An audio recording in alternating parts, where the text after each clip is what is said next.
আসসালামু আলাইকুম ওয়া রাহমাতুল্লাহি ওয়া বারাকাতুহু।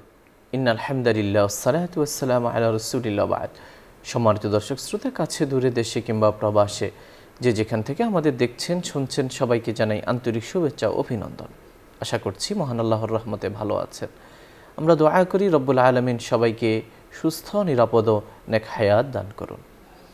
আপনারা জানেন, এই অনুষ্ঠানে প্রতিদিন কোরআন সুন্নাহর আলোকে আলোকিত জীবন গড়ার নির্দেশনা দেয়া হয়। নির্দেশনা দেন দেশের প্রাজ্ঞ অভিজ্ঞ ইসলামিক স্কলাররা। সেই ধারাবাহিকতায় আজও আমরা আমন্ত্রণ জানিয়েছি দেশের একজন তরুণ আলেমে দ্বীনকে। আজ আমাদের সঙ্গে যোগ দিয়েছেন শেখ হারুনুর রশিদ, সহকারী অধ্যাপক, ইসলামী আরবি বিশ্ববিদ্যালয়। আসসালামু আলাইকুম ওয়া রাহমাতুল্লাহি ওয়া বারাকাতুহু। ওয়া আলাইকুম আসসালাম ওয়া রাহমাতুল্লাহি ওয়া বারাকাতুহু। শেখ কেমন আছেন? আলহামদুলিল্লাহ, আপনি ভালো আছেন? আলহামদুলিল্লাহ, জাযাকাল্লাহ। প্রিয় দর্শক শ্রোতা, আজ আমরা যে বিষয়ে আলোচনা করব সেটি হলো ঈমানদার ও ঈমানহীনদের চোখে ভূমিকম্প। আমরা জানি যে সম্প্রতি আমাদের দেশে একাধিকবার ভূমিকম্পের ঘটনা ঘটেছে এবং আমাদের দেশের পাশাপাশি সারা বিশ্বের কয়েকটি দেশে, ইন্দোনেশিয়া, জাপান সহ বেশ কয়েকটি দেশে এই ভূমিকম্পের আমরা সংবাদ গণমাধ্যমে দেখতে পেয়েছি। হঠাৎ করেই পৃথিবীব্যাপী ভূমিকম্প বেড়ে যাওয়াটা, এটা সারা পৃথিবীর বিশ্বাসী ও অবিশ্বাসী, ঈমানদার ঈমানহীন নির্বিশেষে সবার দৃষ্টি আকর্ষণ করেছে এবং নানাজন নানাভাবে এর ব্যাখ্যা দাঁড় করাতে চেষ্টা করছেন। আমরা আজ আলোচনা করব মুসলমান হিসেবে ঈমানদার এবং ঈমানহীনদের চোখে ভূমিকম্প। মুসলমানরা এটাকে কিভাবে দেখেন, বিশ্বাসী মানুষের দৃষ্টিতে কেন ভূমিকম্প হয় এবং কখন এই ভূমিকম্পের প্রবণতা বাড়তে পারে, এই মর্মে কোরআন সুন্নাহের বিবরণ বা কী, এইসব বিষয়ে আমরা জানার জন্য আমাদের সম্মানিত অতিথিকে আমন্ত্রণ জানিয়েছি। আসুন আর দেরি না করে আমরা তার কাছেই ফিরে যাই। শুকরিয়া সম্মানিত উপস্থাপককে। অত্যন্ত সময়োপযোগী এবং সমসাময়িক একটি বিষয়ে আলোচনার সূত্রপাত করেছেন। দেখুন, আমরা মুসলমান হিসেবে আমরা বিশ্বাস করি যে আল্লাহ রাব্বুল আলামিন এই পৃথিবীকে সৃষ্টি করেছেন এবং পৃথিবীতে যত কিছুই ঘটে আল্লাহ রাব্বুল আলামিনের হুকুমেই ঘটে। আল্লাহ তাআলা ইরশাদ করছেন কোরআনের মধ্যে, ওমা তাসকুতু মিন ওয়ারাকাতিন ইল্লা ইয়ালামুহা। একেবারে ছোট্ট উদাহরণ দিয়ে আল্লাহ তাআলা বলছেন, এমনকি একটি গাছের পাতাও যদি ঝরে পড়ে সেটাও আল্লাহ তাআলা জানেন এবং তার হুকুমেই সেটি হয়। এটা আমাদের বিশ্বাস। এবং আল্লাহ রাব্বুল আলামিনের সেই সক্ষমতা রয়েছে, যিনি কুন ফায়াকুন, একটি কোন শব্দের মাধ্যমে এই মহাবিশ্বকে, বিশ্বব্রহ্মাণ্ডকে সৃষ্টি করেছেন। তিনি সব কিছু পরিচালনা করছেন, তার ইশারায় সব কিছু ঘটছে। তবে ইসলাম যেহেতু একটি ভারসাম্যপূর্ণ জীবন বিধান এবং ভারসাম্যপূর্ণ বিশ্বাসের নাম, আমরা এটাও বিশ্বাস করি যে প্রত্যেকটি ঘটনার পিছনে একটা কারণ থাকে, প্রাকৃতিক নিয়ম একটা কারণ থাকে। তবে সেই কারণের উপরে যিনি সেই কারণটা সৃষ্টি করেন তিনি হচ্ছেন রব্বুল আলামিন, আল্লাহ রব্বুল আলামিন। এটা আমাদের বিশ্বাস, যেটাকে আমরা বলি মুসাব্বিবুল আসবাব। যিনি কারণটা সৃষ্টি করেন তিনি রব্বুল আলামিন।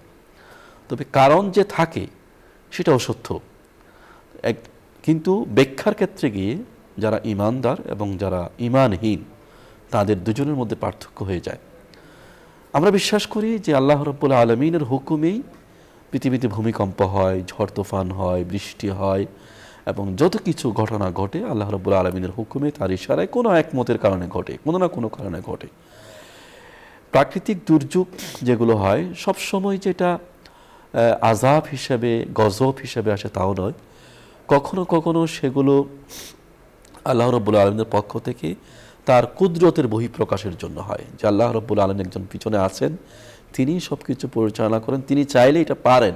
তার ক্ষমতার বহিঃপ্রকাশ ঘটানোর জন্য আল্লাহ রাব্বুল আলামিন এরকম কিছু ঘটনা ঘটিয়ে থাকেন। আবার কখনো সেটি মানুষকে সতর্ক করার জন্য হয়। মানুষ যখন গাফেল হয়ে যায়, আল্লাহ থেকে বিমুখ হয়ে যায়, তখন আল্লাহ রাব্বুল আলামিন বোঝাতে চান যে তোমরা এত শক্তিশালী হও নাই যে স্রষ্টার বিরুদ্ধে কথা বলবে, বিদ্রোহ করবে। তোমাদের পিছনে একটা শক্তি আছে যিনি এসব কিছু নিয়ন্ত্রণ করেন। এটা আল্লাহ রাব্বুল আলামিনের অস্তিত্বকে জানান দেওয়ার জন্য কখনো এই ঘটনাগুলো ঘটে। কখনো বা আল্লাহ রাব্বুল আলামিন আসলে শাস্তি হিসাবে এগুলো প্রেরণ করে থাকেন। জি, আমরা ইতিহাসের দিকে তাকালে দেখব যে আল্লাহ রাব্বুল আলামিন বিভিন্ন সময়ে বিভিন্ন জাতিকে বড় বড় এরকম প্রাকৃতিক দুর্যোগ দিয়ে ধ্বংস করে দিয়েছেন, একেবারে ধ্বংস করে দিয়েছেন। কোরআনের মধ্যে আল্লাহ রাব্বুল আলামিন সূরা আনকাবুতের 40 নম্বর আয়াতের মধ্যে এই কারণগুলো কিভাবে আল্লাহ রাব্বুল আলামিন বিভিন্ন জাতিকে ধ্বংস করেছেন, মোটা দাগে 4টি আযাব আল্লাহ রাব্বুল আলামিন দিয়েছেন পুরো পৃথিবীর যে সমস্ত জাতিকে আল্লাহ ধ্বংস করেছেন। একটা হলো ধ্বংস করে দেওয়া, আর একটা হলো মানুষ শাস্তি দেওয়া। বিষয়টা বেশ কম আছে। কি আমাদের পূর্ববর্তী যে জাতিগুলো ছিল, রাসূলুল্লাহ সাল্লাল্লাহু আলাইহি ওয়াসাল্লাম খাতামুন নবিয়্যিন, শেষ নবীর পূর্বে যে নবীদের উম্মতদেরকে আল্লাহ রাব্বুল আলামিন শাস্তি দিয়েছেন, একেবারে ধ্বংস করে দিয়েছেন, পৃথিবী থেকে নিশ্চিহ্ন করে দিয়েছেন। এরকম কিছু জাতির ঘটনা আল্লাহ তাআলা কোরআনের মধ্যে আমাদেরকে শুনিয়েছেন। এই ঘটনাগুলোকে আমরা বিশ্লেষণ করে দেখতে পাবো এখানে 4 ধরনের আযাব এসেছে তাদের উপরে। একটা হলো আসমান থেকে পাথরের নিক্ষেপ করে আল্লাহ তাআলা ধ্বংস করেছেন, যেমন লূত আলাইহিস সালামের কওমকে ধ্বংস করেছেন, কওমে লূতকে। আর কিছু জাতিকে একেবারে প্লাবন দিয়ে ধ্বংস করে দিয়েছেন, যেমন নূহ আলাইহিস সালামের জাতিকে। আরেক ধরনের শাস্তি এসেছে, আকাশ থেকে বিকট শব্দ এসেছে, সাইহা ফাআখাযাতহুমুস সাইহা, বিকট শব্দে মানুষগুলো সব মরে গেছে। যেমন ইসরাফিলের শব্দে মানুষ মরে যাবে কিয়ামতের দিন, সেরকম বিকট শব্দে মানুষ মারা গেছে, সবগুলো ধ্বংস হয়ে গেছে। আরেক প্রকার শাস্তি হচ্ছে ভূমিকম্প হয়েছে, ফাআখাযাতহুমুর রাজফাতু, এটাকে কোরআনের ভাষায় রাজফা বলা হয়েছে, জিলজাল বলা হয়েছে। তো কখনো কখনো সেরকম ঘটনা ঘটেছে, যেমন শুআয়ব আলাইহিস সালামের কওমের উপর শাস্তি এসেছিল ভূমিকম্প, এবং সমুদ জাতির উপরও সেই ভূমিকম্প এসেছিল, এবং সাথে বিকট শব্দও ছিল। আরেক প্রকারের শাস্তি আল্লাহ রাব্বুল আলামিন দিয়েছেন কোনো কোনো জাতিকে, সেটা হলো ভূমিধস, খাসাফ যেটাকে বলা হয়। ভূমিধসের মাধ্যমে আল্লাহ তাআলা কোনো কোনো জাতিকে নিশ্চিহ্ন করে দিয়েছেন।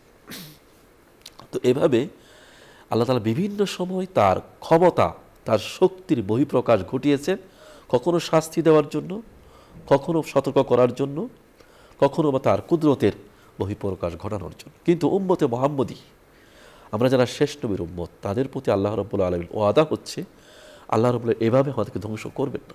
আল্লাহ তাআলা তার নবীর কাছে ওয়াদাবদ্ধ যে শেষ নবীর উম্মতকে আল্লাহ তাআলা রাব্বুল আলামিন নিশ্চিহ্ন করবেন না কখনো। একেবারে অন্যান্য জাতির মতো আমরা কিয়ামত পর্যন্ত নিশ্চিহ্ন হব না, থাকবো। তবে আল্লাহ রাব্বুল আলামিন মাঝে মাঝে আমাদেরকে সতর্ক করবেন তার পথে ফিরে আসার জন্য। তো এই সতর্কতার একটা অংশ হচ্ছে এই ভূমিকম্প। এটা হলো আমাদের বিশ্বাস। আমরা যারা মুমিন, আমরা যারা আল্লাহকে বিশ্বাস করি, তাদের বিশ্বাস হচ্ছে আল্লাহ রাব্বুল আলামিনের হুকুমে এটা ঘটে। কিন্তু যারা বস্তুবাদী, সব কিছুর পিছনে বস্তুর ক্ষমতা, প্রকৃতি বলে তারা ব্যাখ্যা করে, তাদের ব্যাখ্যাটা হচ্ছে এরকম। আমরা জানি যে ভূমিকম্প কেন হয়, বিজ্ঞানীদের ব্যাখ্যা কি? বিজ্ঞানীদের ব্যাখ্যা হচ্ছে যে এই আমাদের যে পৃথিবীটার উপরিভাগ একটা ভূত্বক বলে, ভূত্বক পৃথিবীটা যদি আমরা মনে করি যে পৃথিবীটা হচ্ছে একটা ডিমের মতো, সিদ্ধ ডিম। তো সিদ্ধ ডিমের ভিতরে যে কুসুমটা, এটা হলো পৃথিবীর ভূগর্ভস্থ যে ধন সম্পদ আল্লাহ তাআলা বিভিন্ন কিছু রেখে দিয়েছেন, এগুলো হলো এই মনে করেন যে ডিমের কুসুমটা। আর ডিমের উপরে যে সাদা অংশ, শক্ত অংশটা, এটা হলো ভূত্বক। এটা পৃথিবীর উপরিভাগটা, এভাবে ঘিরে আছে পৃথিবীকে। এই যে উপরিভাগটা, ভূত্বকটা, বিজ্ঞানীরা বলছেন এটা একেবারে চ্যাপ্টা, পুরো পৃথিবী জুড়ে একরকম না। এটা হলো ভাগ আছে, প্লেট আছে, হ্যাঁ, কি একটা প্লেট বলে এটাকে, এই প্লেট ভাগ আছে। অর্থাৎ এখানে মনে করেন এখানে একটা প্লেট, কিছু আর কতগুলো একটা প্লেট, এবার প্লেট দিয়ে এই পুরো পৃথিবীটাকে আচ্ছাদিত করা আছে, বিজ্ঞানীরা ব্যাখ্যা করছে। তো এগুলো একটার সাথে একটা এভাবে লাগানো আছে প্লেটগুলো, এবং এগুলো অনবরত নড়াচড়া করছে। কিন্তু পৃথিবী যেভাবে ঘুরছে, এগুলো ঘুরছে, নড়ছে, কিন্তু এটা আমরা বুঝতে পারি না। তো নড়তে এগুলো একটার সাথে একটা হঠাৎ করে ধাক্কা লেগে যায়, কখনো একটার নিচে একটা ঢুকে যায়, তখন ছাপ পড়ে, আবার ঠাস করে এটা জোড়া ছুটে যায়, তখন একটা পৃথিবীতে কম্পন সৃষ্টি হয়। এটাকে ভূমিকম্প বলছে বিজ্ঞানের ব্যাখ্যা হচ্ছে এরকম। আমাদের যারা বিশ্বাসী, আমরা যারা আল্লাহর শক্তিতে বিশ্বাস করি, আল্লাহর অস্তিত্বকে বিশ্বাস করি, তা আমরা বলবো যে এই যে প্লেটে আল্লাহ সাজিয়েছেন, এটাকে এই কাজটা কে করলেন? পৃথিবীটাকে এভাবে বিভিন্ন প্লেটে ভাগ করে সাজালেন, সুন্দর করে শক্ত একটা আবরণ দিলেন। বিজ্ঞানীরা বলে থাকে যে এই প্লেটের সংযোগ স্থলে যে সমস্ত দেশগুলো পড়েছে, সেখানে ভূমিকম্প বেশি হয়, স্বাভাবিক। এই সংযোগ স্থলে বাংলাদেশও আছে, তুরস্ক আছে, সেখানে আছে হলো আমাদের মধ্যে পূর্ব এশিয়ার অনেকগুলো দেশ, জাপান আছে, এরকম ইন্দোনেশিয়া আছে এই সংযোগস্থলে, অর্থাৎ দুইটা প্লেটের সংযোগস্থলের যে সমস্ত দেশের অবস্থা, তারা ভূমিকম্পের ঝুঁকির মধ্যে থাকে সবসময়। তো সেটা আল্লাহ তাআলার হিকমত, তিনি কোন দেশকে কোথায় স্থাপন করেছেন, কোন মানুষকে কোথায় সৃষ্টি করেছেন। কিন্তু আমাদের কথা যেটা, সেটা হলো আমরা যারা বিশ্বাস করি যে এই প্লেটগুলোকে সৃষ্টি করলেন, এগুলো নাড়াচাড়া করেন কে, এগুলো আবার ছুটে দেন কে? নিশ্চয়ই এখানে একজন নিয়ন্ত্রণ করে আছে। এমনি এমনি এই বিশাল ঘটনা ঘটে না, এটার যে তিনি হচ্ছেন আমাদের বিশ্বাস, তিনি হচ্ছেন মহান স্রষ্টা রব্বুল আলামিন, তিনি এগুলো করে থাকেন। আর ওনাদের সকল বিষয়ে যেহেতু ব্যাখ্যা এরকমই, বস্তুবাদী ব্যাখ্যা, কোরআনের মধ্যে আল্লাহ তাআলা এরকম অনেকগুলো উদাহরণ আমাদেরকে দিয়েছেন। এটা শুধু আজকের যুগের কথা নয়, তৎকালীন যুগের কাফেররাও এরকম ব্যাখ্যা করত। আল্লাহ তাআলা বলছেন যে আমি যদি কাফেরদেরকে আকাশ থেকে, তারা আল্লাহ রাসূলের কাছে মুজিজা দাবি করেছিল মুশরিকরা, যে তুমি দেখিতে আসমান একটা খণ্ড ফেলাও দেখি এখানে আমাদের সামনে। আল্লাহ বলছেন ইয়ারাউ কিসফাম মিনাস সামাই সাকিতান ইয়াকুলু সাহাবুম মারকুম। আল্লাহ বলছেন যে আমি যদি কাফেরদের সামনে একটা আকাশের টুকরা ভেঙে ফেলাই দিই, মনে করেন, তারা বলবে যে এটা আকাশের টুকরা, এটা হলো মেঘের একটা খণ্ড। ও তারা একটা ব্যাখ্যা দান করাবে তাদের দৃষ্টিতে। এটা আল্লাহ তাআলা আরেক আয়াতে বলছেন, কাফেররা যখন মেঘ আসছে দেখে, বৃষ্টি আসছে দেখে, যেটা পানির একটা আসছে, বৃষ্টি হবে আর কি। হ্যাঁ, আল্লাহ বলছেন এটা বৃষ্টি না, এটা বৃষ্টির পেছনে আমার খুব রাগ গজব আছে এখানে। যখন টর্নেডো, ঘূর্ণিঝড় এরকম আসে, তারা মনে করে যে জলীয় বাষ্প থেকে মেঘের সৃষ্টি হয়, তারপরে সেই মেঘ থেকে বৃষ্টি হয়, তাই না? এটা হলো ওনাদের ব্যাখ্যা। কিন্তু জলীয় বাষ্পটা তৈরি করেন কে? কেন পানি এখান থেকে উঠে এখানে আকাশের মধ্যে বা মেঘের মতো ভাসছে? কে ভাসাচ্ছে?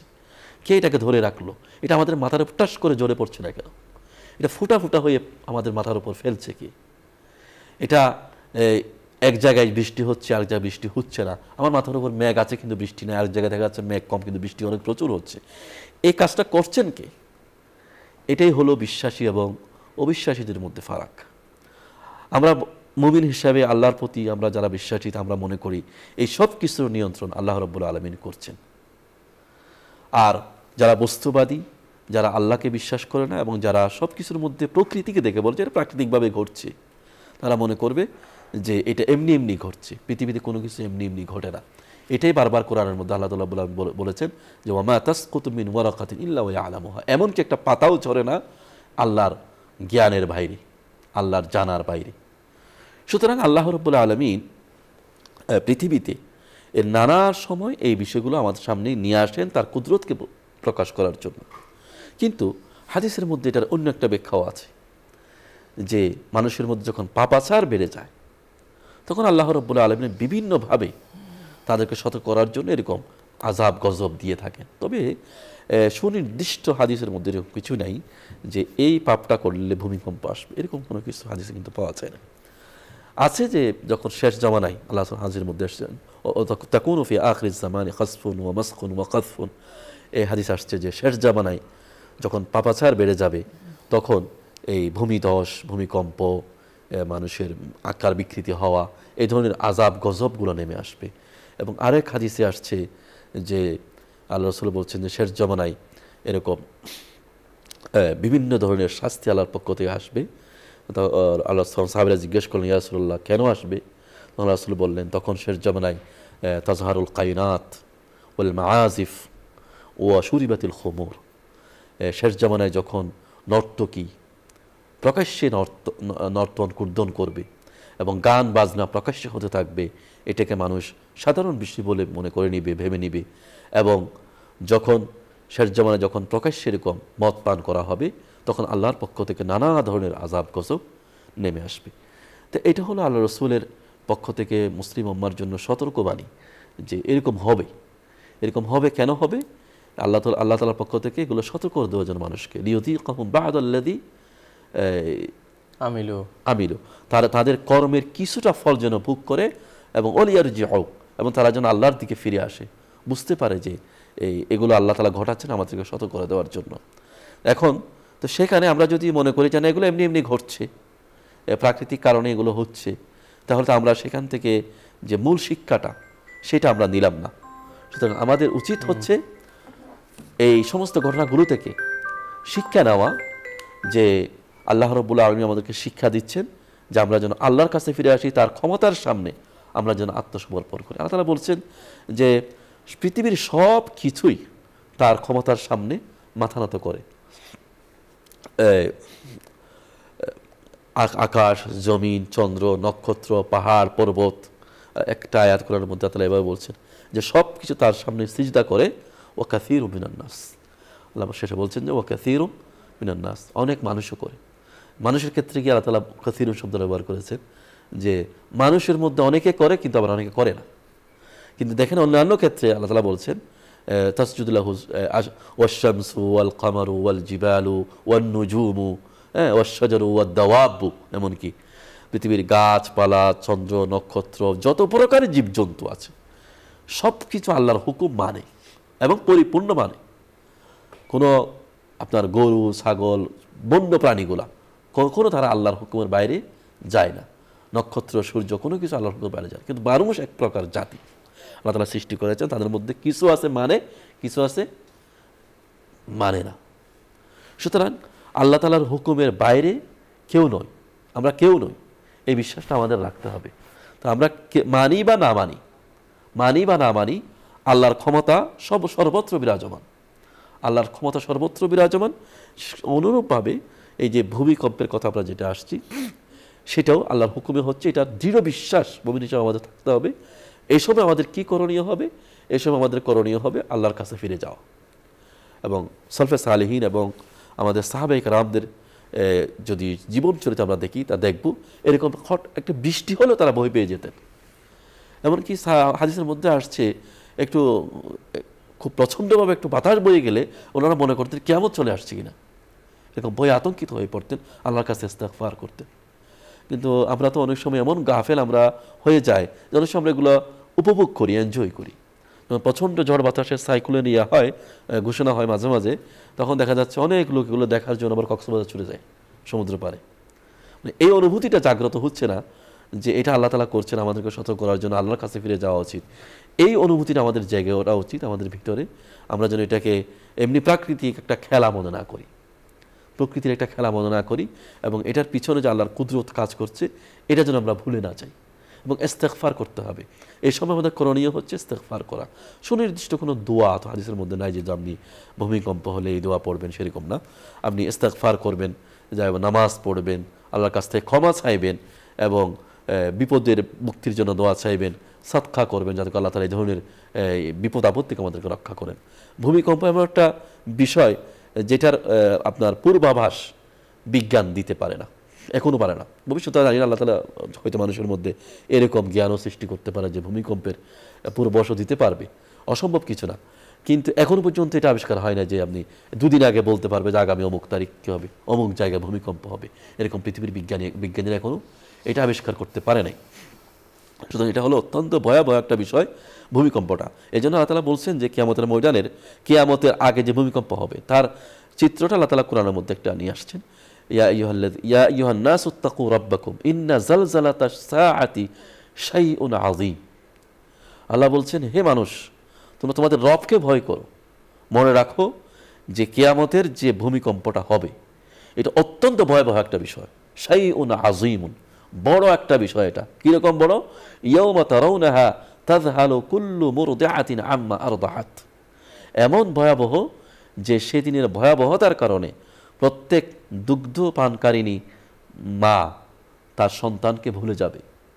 হ্যাঁ, ওয়াতাদাউ কুল্লু যাতি হামলিন হামলাহা, এবং গর্ভধারিণী যারা গর্ভবতী মহিলারা তাদের গর্ভপাত হয়ে যাবে ভয়ে।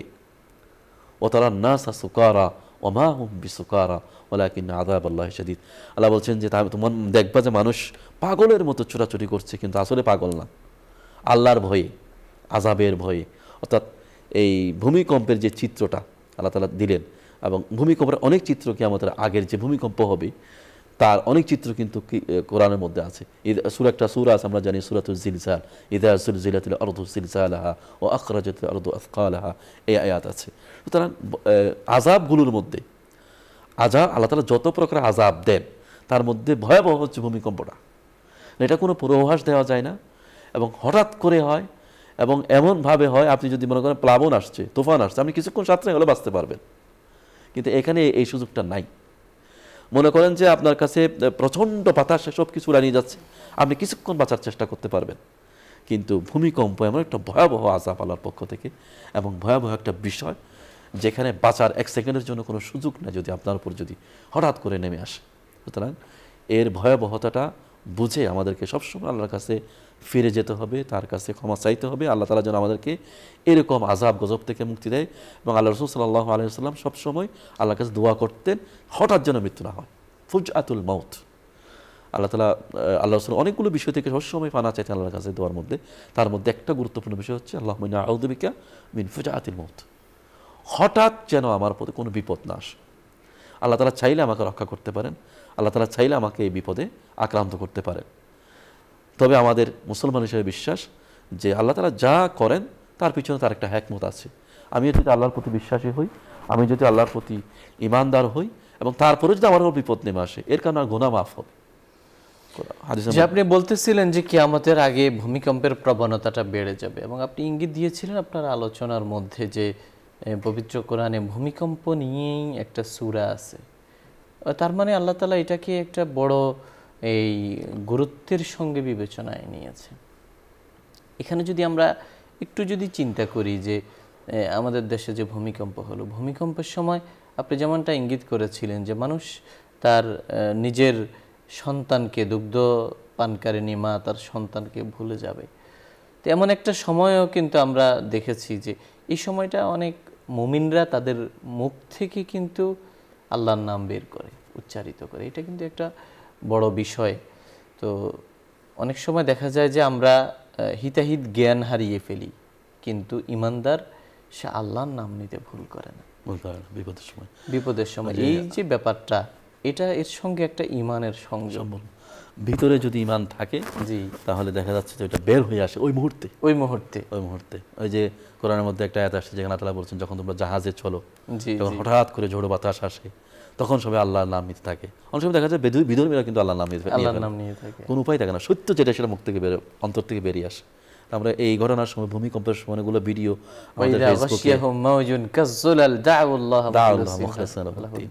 অনেকগুলো সামাজিক যোগাযোগ মাধ্যমে আমরা ভিডিও দেখেছি এই আমাদের সাম্প্রতিক ভূমিকম্পে, যে অনেক এরকম আল্লাহ আল্লাহ করতেছিলেন, অনেকে আযান শুরু করেছিলেন, আল্লাহু আকবার বলা শুরু করেছেন, লা ইলাহা ইল্লাল্লাহ পড়তেছিলেন, অনেকে দোয়া ইউনুস। আর একটা দেখলাম তো এক ছেলেকে রেখে বাপ পালিয়ে গেল, এমন ঘটনা ঘটছে, এগুলো ভয়াবহ ঘটনা। এবং এই ভুলে যাওয়ার প্রবণতা, অর্থাৎ কিয়ামতের যে বিভীষিকা, সেখানেও কিন্তু অনেকে নিজের আত্মীয় স্বজনকেও ভুলে যাবে। ইয়াউমা ইয়াফিরুল মারউ মিন আখিহি, কোরআন বলছে। তো এই যে ব্যাপারগুলো, এগুলো আমাদেরকে প্রতিনিয়ত বার্তা দিয়ে যায় যেন আমরা পরকালমুখী হই এবং যেন আমরা আল্লাহর জন্য নিজের জীবনটাকে আমরা আমাদের জীবনটাকে উৎসর্গ করতে পারি। শুকরিয়া। আপনি আমাদের বলছিলেন ঈমানদার ও ঈমানহীনদের চোখে ভূমিকম্প। প্রিয় দর্শক শ্রোতা, আলোচনার এই পর্যায়ে আমরা সংক্ষিপ্ত মোনাজাতে অংশগ্রহণ করব। আপনারা চাইলে আমাদের সঙ্গে মোনাজাতে শামিল হতে পারেন।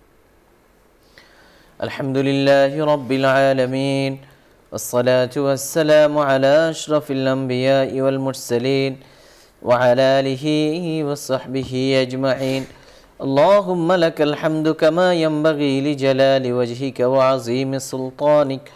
سبحان الله وبحمده سبحان الله العظيم. ربنا فاغفر لنا ذنوبنا وكفر عنا سيئاتنا وتوفنا مع الأبرار. رب ارحمهما كما ربياني صغيرا. يا رب العالمين. আল্লাহ, আপনি আমাদের যে আলোচনা হলো, বক্তা শ্রোতা সবাইকে আমল করার তৌফিক দান করুন। আমাদের ঈমানি শক্তিকে আপনি বাড়িয়ে দিন। আল্লাহ, আমাদেরকে বেশি বেশি নেক আমল করার তৌফিক নসিব করুন। আমাদেরকে মুত্তাকি হিসেবে কবুল করুন। আমাদের জীবনকে নিরাপদ করে দিন। আমাদের ঘরবাড়ি, যাত্রাপথ আমাদের জন্য নিরাপদ করে দিন। আমাদের দেশকে নিরাপদ করে দিন। আল্লাহ, মহামারী, অতিমারী, ভূমিকম্প, ভূমিধস, আয় আল্লাহ, সব ধরনের অপ্রীতিকর, সব ধরনের আয় আল্লাহ প্রতিকূল পরিস্থিতিতে আল্লাহ আপনার নাম নিয়ে টিকে থাকার তৌফিক আপনি দান করুন। ইয়া আল্লাহ আপনি আমাদেরকে সুখময়, রহমতময়, বরকতময়, কল্যাণময়, শান্তিময় জীবন দান করুন। আল্লাহ আমাদের দোষ ত্রুটি আপনি ঢেকে দিন, আমাদের মর্যাদা উন্নীত করে দিন, আমাদের রিজিকে প্রশস্ততা দান করুন, আমাদের ঘর বাড়িতে প্রশস্ততা দান করুন, আমাদের হায়াতে বরকত দান করুন, সুস্থতার নিয়ামত দান করুন, জীবনের সব অপূর্ণতাকে আপনি পূর্ণতা দিয়ে পরিবর্তন করে দিন, জীবনের সব শূন্যতা শূন্যস্থানকে আপনি পূরণ করে দিন। আল্লাহ আপনি আমাদের বোঝাকে হালকা করে দিন, আমাদের উপর এমন বোঝা চাপিয়ে দিবেন না যা সহ্য করার ক্ষমতা আমাদের নেই। আল্লাহ আপনি আমাদের উপর রাজি খুশি হয়ে যান। ইয়া আল্লাহ আপনি আমাদের উপর রাজি খুশি হয়ে যান। আল্লাহ আপনি আমাদেরকে আপনার হুকুমের উপর, আল্লাহ আপনার নির্দেশনার উপর, আল্লাহ আপনি আমাদেরকে আপনার দেওয়া সমস্ত নিয়ামতের উপর রাজি এবং খুশি হয়ে যাওয়ার তৌফিক দান করুন। রাজা বিল কাজা আমাদেরকে তৌফিক নসিব করুন।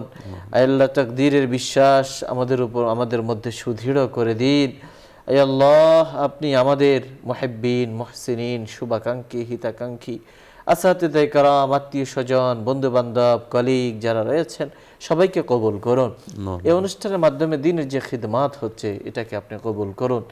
এর পৃষ্ঠপোষক, এর সঙ্গে সম্পৃক্ত কলাকুশলী, কর্মকর্তা, কর্মচারী, আল্লাহ সবাইকে আপনি কবুল করুন, সবাইকে ক্ষমা করুন, সবার নেক আশা পূরণ করুন। যারা ব্যবসায়ী ভাইয়েরা রয়েছেন ব্যবসা বাণিজ্যে বারাকা নসিব করুন। আল্লাহ যারা চাকরিজীবী রয়েছেন চাকরি বাকরিতে উন্নতি দান করুন। ইয়া আল্লাহ এই দেশের জন্য কল্যাণের ফায়সালা করুন, এই দেশকে আপদ বিপদ বালা মুসিবত থেকে হেফাজত করুন। আমাদের দোয়াগুলোকে কালিমায়ে তাওহীদের উসিলায় কবুল করুন। সুবহান রাব্বিকা রাব্বিল ইজ্জাতি আম্মা ইয়াসিফুন ওয়া সালামুন আলাল মুরসালিন আলহামদুলিল্লাহ।